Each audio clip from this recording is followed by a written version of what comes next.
Ito na guys, ang ginagamit ko palang apps na pang-edit ay InShot. Kung sakaling wala pa kayo nito, pwede siyang i-download sa Play Store. So dahil na-download ko na siya, pwede na tayo magsimulang mag-edit. Okay guys, open lang natin itong InShot. Then may lalabas na tatlong circle, video, photo, and collage. So dahil intro video ang gagawin natin, piliin lang natin ang video. Pagkatapos, i-click natin yung new. Then i-click yung blank. Then check. Click lang natin itong block sa ilalim para i-adjust natin kung gaano kahaba ang gagawin natin video. Usually, 15 seconds lang ang intro video kaya ganun lang din ang gagawin natin.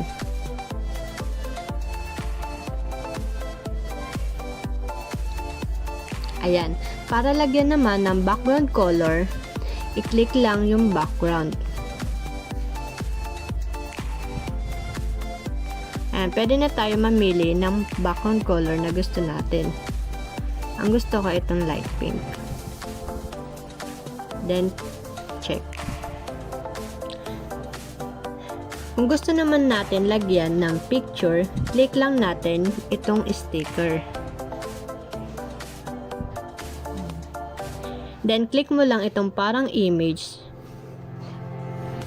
Then, click plus. Then, pili ka na ng picture na ilalagay mo. Yan. Pwede mo rin i-adjust yung picture. Then, check.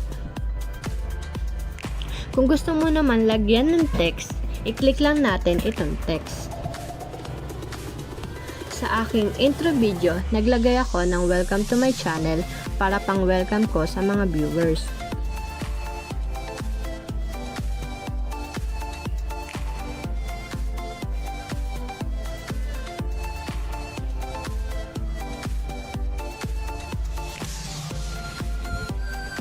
Pwede ka rin mamili ng font at color na gusto mo.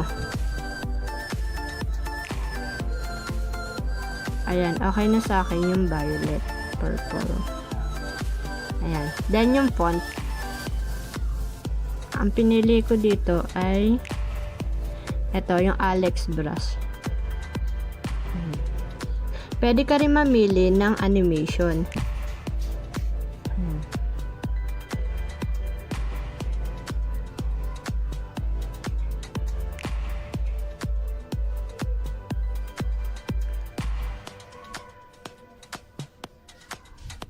Pwede mo din siyang bagalan kung gusto mo. Ayan.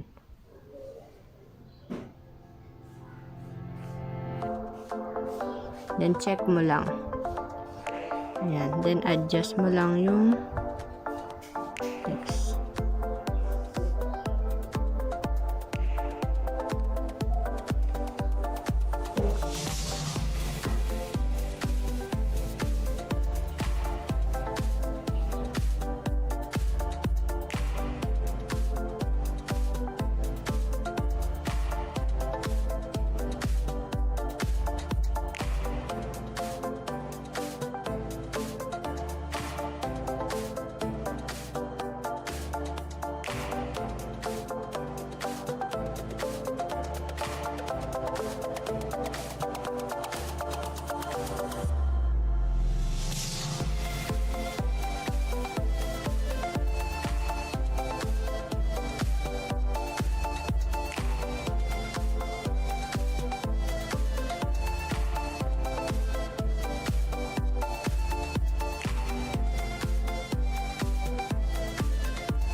Kung gusto mo maglagay ng mga social media logo like Facebook, Instagram, Twitter, punta ka lang dito sa sticker.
Kung gusto mo din lagyan ng subscribe button animation, meron din sa sticker.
Ayan, lagyan din natin ng sounds ang ating subscribe button animation.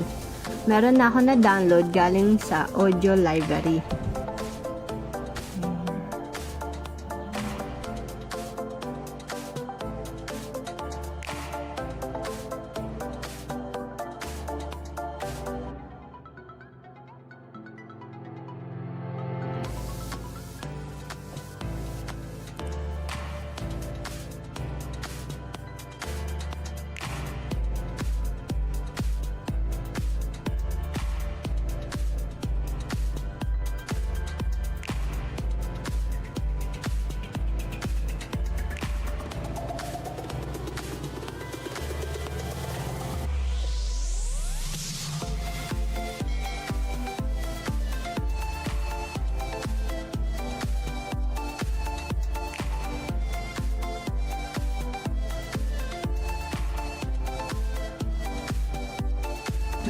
And last part, lalagyan na natin siya ng background music.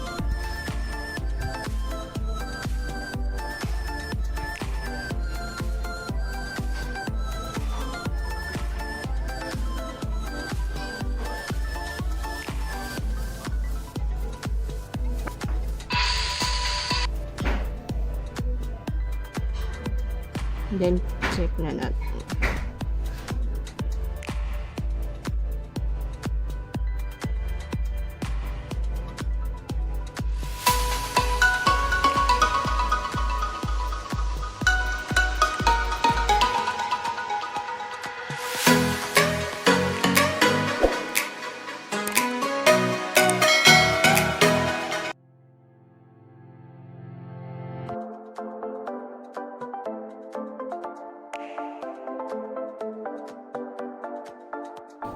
Ayan, tapos na ang ating intro video. Pwede na natin siyang isave.